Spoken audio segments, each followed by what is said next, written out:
할렐루야. 수요 저녁 오신 여러분 환영합니다. 오늘 함께 읽은 말씀 마태복음 24장 말씀 가지고 복음의 본질은 사랑입니다 라는 제목으로 하나님 말씀 짧게 나누기 원합니다. 얼마 전에 6월 28일부로 저희들이 나이가 변했습니다. 아시는 분들은 아실 겁니다. 만 나이를 사용하게 되어서 두 가지 부류의 사람이 있던 것 같습니다. 한 부류는 저희 아들과 같은 나이가 어린 친구들은 왜 내가 갑자기 6살이 되냐, 나는 7살인데 라고 하면서 어려지기를 바라는 사람이 있었고, 또 한 부류는 슬프지만 저와 같은 이제 모르겠습니다, 한 살이라도 어리고 싶은 마음 때문에 되게 좋더라고요. 좋았어요.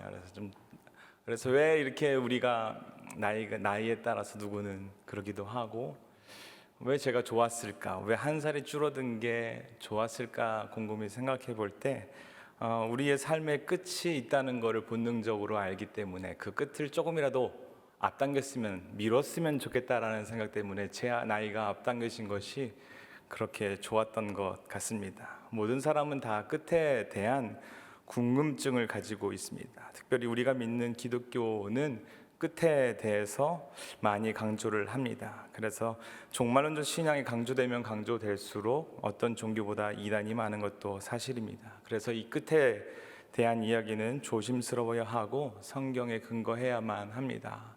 오늘 24장 마태복음 말씀 가지고 이 종말에 대한 이야기를 통해서 우리가 가져야 할 이 교훈을 찾아내는 시간 되었으면 좋겠습니다. 이 마지막 때라는 것을 이야기할 때 특징을 간단히 3가지로 정리해 보았습니다. 첫 번째 특징은 재난입니다. 3절 말씀에 제자들이 예수님에게 조용히 와서 묻습니다. 어떻게 말하냐? 예수께서 감람산 위에 앉으셨을 때 제자들이 조용히 와서 이르되 우리에게 이르소서 어느 때에 이런 일이 있겠사오며 라고 말합니다. 이 3절의 배경에는 1절과 2절이 있습니다. 예수님이 2절에 성전을 가르치시면서 내가 진실로 너희에게 이르노니 돌 하나도 돌 위에 남지 않고 다 무너뜨려지리라 라고 말씀하십니다. 이것을 제자들은 세상의 마지막 끝 심판으로 여겼던 것으로 생각했던 것 같습니다. 그래서 그때가 언제인지, 예수님의 예언의 때가 언제인지 궁금해서 감람산 위에서 예수님께 조용히 물어보는 겁니다. 그때가 언제인지 궁금합니다. 주님, 말씀해 주십시오 라고 묻자 예수님이 대답을 하십니다. 5절에는 많은 사람이 내가 그리스도다 라고 말할 텐데 속지 않도록 주의하라고 말씀하시고, 화면에 있는데 6절에 쉬운 성경으로 가져왔어요. 너희는 전쟁에 대한 소식과 소문을 들을 것이다. 그러나 두려워하지 말라. 이런 일들은 반드시 일어나야 한다. 그러나 아직 마지막 때는 아니다. 민족이 다른 민족과 싸우기 위해 일어나고 나라가 다른 나라와 싸우기 위해 일어날 것이다. 여러 곳에서 기근과 지진이 있을 것이다. 이런 일을 보고도 우리가 어떻게 생각해야 되냐? 이제 재난이 시작되었구나 라고 생각해야 된다는 것이죠. 마지막 때의 특징 두 번째는 바로 환난입니다. 9절에 보면은 이렇게 말합니다. 그때에 사람들이 너희를 환난에 넘겨주며 너희를 죽이리니 너희가 내 이름 때문에 모든 민족에게 미움을 받으리라 라고 말합니다. 마지막 때의 특징 두 가지는, 두 번째는 환난입니다. 재난과 환난은 비슷한 것 같지만 다릅니다. 둘 다 어려움이고 닥치지 않았으면 좋겠지만, 재난은 자연적인 어떤 현상이라고 한다면 환난은 좀 더 영적인 것입니다. 복음을 전할 때 예수님 때문에 핍박받는 상황을 환난이라고 말할 수 있겠습니다. 지금 제가 말씀드린 재난과 환난, 이 두 가지는 우리가 살아가는 이 세상에 많이 일어나고 있는 것 같습니다. 올해 우리는 많은 재난을 경험했습니다. 많은 홍수와 물난리를 우리나라뿐만 아니라 전 세계적으로 경험하게 되는 것을 보았고, 지진과 가뭄, 폭염, 그리고 심각한 산불, 자연재해를 경험했던 지난 여름이었습니다. 수온이 너무 많이 올라가서 물고기가 집단 폐사하는 일들이 해외에도 있고 우리나라에서도 있습니다. 불가항력적인 것입니다. 전쟁은 말할 것도 없습니다. 예수를 믿는 것 또한 환난이 우리 안에 있다는 거 여러분 아십니까? 예수를 믿는 것이, 우리 청년들이 세상을 살아갈 때 예수 믿는 것을 드러내는 것이 결코 그들의 삶에 플러스가 되지 않습니다. 핍박을 받으면 받았지, 불이익을 받으면 받았지 플러스가 되지 않은 것이죠. 전도를 말할 것도 없습니다. 전도하는 게 도통 힘든 것이 아닙니다. 물론 우리가 받는 박해는 바울이 받았던 박해와는 조금 다른 것 같습니다. 제가 요즘 드라마를 볼 때 기독교가 그 어떤 N자로 시작하는 그런 데 보면은 기독교가 굉장히 안 좋게 묘사되는 경우들을 많이 보게 됩니다. 그렇게 안 좋게 묘사되는 것에 개인적으로 큰 불쾌함이 있지만, 그렇게 묘사되는 원인이 있다면 무엇이겠습니까? 곰곰이 생각해 봤는데 우리들 때문에, 우리 믿는 자들 때문에 그렇게 묘사되는 건 아닌가 생각해 보게 됩니다. 어쨌든 그래서 우리가 오늘 제가 주목하고 싶은 말씀은 12절 말씀입니다. 12절 말씀 우리 화면에 있는데요, 한 목소리로 읽겠습니다. 불법이 성함으로 많은 사람의 사랑이 식어지리라. 아멘. 마지막 때의 특징 세 번째는 사랑의 부재라고 생각합니다. 우리가 사는 세상을 들여다보면은 슬픈 마음을 잘 감추기가 어려운 것 같습니다. 요즘 뉴스를 보면은 슬픈 일들, 슬프다고 말하기에는 잘 표현이 안 되는 복잡한 일들을, 이 분노의 시대를 살아가는 많은 사람들, 신음하는 사람들의 모습을 보면서 너무 복합적인 마음이 듭니다. 우리 모두는 행복한 사람이 없는 것 같습니다.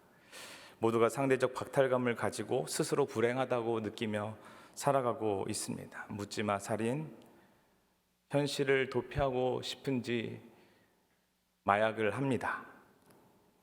이게 다른 어떤 때가 아니라, 힘들었던 우리 70년대, 60년대가 아니라 엄청난 기술의 진보를 이룬 2023년에 일어나고 있는 일들입니다. 여러분, 신기술이 나와도 아무리 더 발전한다 할지라도 우리는 행복하지 않을 것 같은 우울함이 저희 안에 있습니다. 앞으로 인공지능의 시대가 온다고 합니다. 4차 산업혁명 이런 이야기들이 하지만, 그렇다고 우리의 삶에 더 성숙하여지고 더 여유가 생기고 더 편리해짐으로 말미암아 누군가를 섬길 수 있을 것이다, 물음표가 생기게 되는 것 같습니다. 기술의 발전이 우리를 행복하게 해주지 않고 돈과 재물은 수단일 뿐이지 우리의 목적이 될 수 없다는 것을 우리는 잘 알고 있습니다. 왜 그렇겠습니까? 우리는 존재 자체가 사랑이기 때문입니다. 하나님은 우리를 하나님의 형상에 따라서 지으셨다고 말씀하십니다. 어떻게 피조물이 신과 같은 모습으로 창조되었다는 거예요. 옆에 사람 얼굴을 보십시오. 하나님의 형상인 거예요. 저의 얼굴도 하나님의 형상이죠. 그래서 하나님은 우리를 사랑하시기 때문에 우리의 존재는 사랑인 것이죠. 그런데 우리가 이 명확한 기독교의 신앙의 명제가 무엇이냐, 하나님의 본질은 사랑이라는 것, 이것에 대해서 우리는 잘 그것에 따라서 살아가지 않고 있다는 것입니다. 불법이 성함으로 많은 사람의 사랑이 식어지리라 라고 12절에 말하고 있는데, 여러분, 이 12절이 여러분에게는 해당되는 말이십니까? 불법이 성한 이 세상을 살아가는 우리가, 다른 사람들은 그렇다 치더라도 우리 교회만큼은 사랑이 식어지지 않고 잘 가고 있습니까? 아니면은 식어져 가고 있습니까? 만약에 식어져 가고 있다면은 그것은 하나님의 사랑이 무엇인지 알고 있는 이 교회와 성도들의 분명한 위기일 것입니다.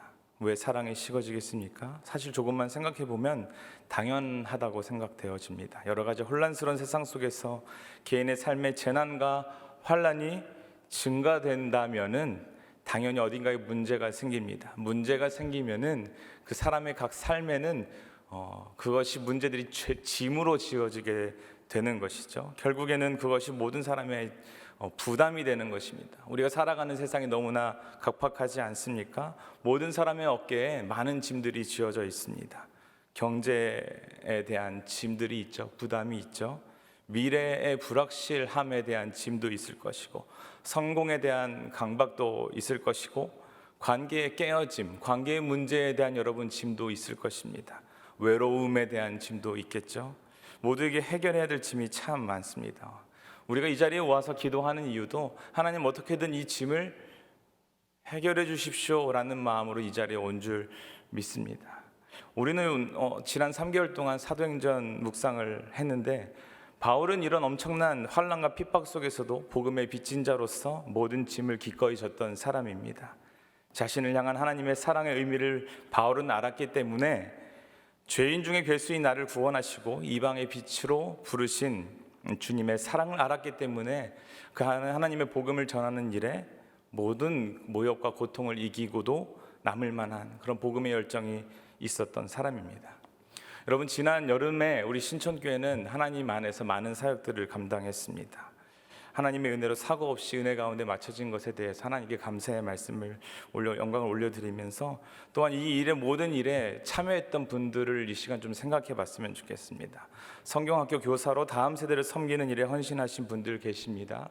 청년, 장년부 이 단기 선교에 많은 성도들이 참여해서 자신의 재정을 들여서 생판 모르는 사람들을 사랑을 전한다는 명목으로 갔습니다. 마음은 넘쳐나지만 가진 못하지만 기도로 헌신하는 사람이 있었고 재정으로 후원하는 사람들이 있었습니다. 근데 그 간 사람들이 여러분 생각해 보십시오. 우리와 같은 어려움, 이 짐들이 없어서 그곳에 갔다고 생각하십니까? 결코 그렇지 않습니다. 넉넉해서 간 것이 아니라 복음을 알고 있는 사람들이었기 때문에 갔다고 생각합니다. 복음의 본질, 그 사랑을 미리 알고 있었던 사람이기 때문입니다. 그런데 다녀온 사람들의 공통적인 간증이 뭔지 아십니까? 가서 제가 사랑을 전하러 갔지만 오히려 은혜를 받고 왔다는 것입니다.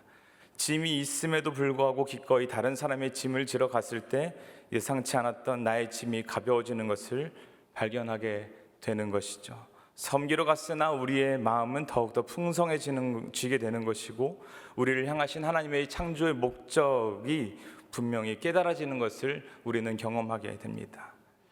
여러분, 생존의 목적인 인간에게는 비전이 없습니다. 가치를 따라서 살아갈 수 있겠습니까? 살아갈 생각만 하면서 살아간다는 것은 우리의 비전을 쫓아갈 수 있을 만한 원동력이 없을 수밖에 없습니다. 이 모든 짐을 지고 있는 우리들에게 예수님이 친히 자신에 대해서 말씀하십니다. 마태복음 11장 28절에 예수님이 이 땅에 오신 이유를 말씀해 주십니다. 제가 읽겠습니다. 수고하고 무거운 짐진 자들아 다 내게로 오라. 내가 너희를 쉬게 하리라 라고 말씀하십니다. 예수님은 일평생 남의 짐을 져주시면서 살았습니다. 고아와 과부와 소외당하는 세리들의 짐을 지어주셨습니다. 그리고 그들의 기쁨이 되어주셨고 모든 짐을 해결해 주신 분이 예수님이셨던 것입니다. 타인을 위해서 사랑으로 짐을 지는 자들을 통해서 이 공동체가 유지되는 것임을 여러분 꼭 기억하시기 바랍니다.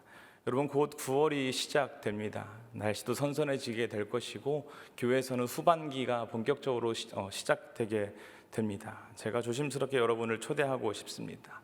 여러분, 많은 짐이 있다 할지라도 여러분 더 짐을 지는 자리에 여러분들을 초대하고 싶습니다. 교회에는 여러분들이 많이 와서 은혜를 누리고 계시지만 그것이 진행되기 위해서 많은 분들의 헌신이 있는 것을 여러분은 머리로는 알 것입니다. 또 누군가의 사랑의 통로가 되기 위해서 여러분 예배를 섬기는 자리에 찬양팀으로, 찬양대로, 교사로, 안내위원으로, 주차위원으로 짐을 져주는 것들이 필요하다고 생각합니다. 나는 짐을 질 만한 여유가 없다고 생각하실지라도 더 짐을 지는 일에 헌신하신다면은 여러분이 예상치 않았던 풍성한 하나님의 사랑을 경험하게 될 것입니다. 13절에 말합니다. 끝까지 견디는 자는 구원을 얻으리라. 사랑이 식어져가는 자신을 방관하지 마시기 바랍니다. 복음을 위하여 헌신하는 여러분 되시기 바랍니다. 그 귀한 결단 위에 하나님께서 은혜를 더하실 것입니다. 그렇게 하나님의 놀라운 복음의 통로로 여러분을 사용하실 텐데 여러분 결단하시고 이 귀한 교회를 세우신 하나님의 영광을 위하여 우리 또한 헌신하며 살아가는 귀한 은혜가 저와 여러분 가운데 넘쳐나게 되기를 주님의 이름으로 축원드립니다.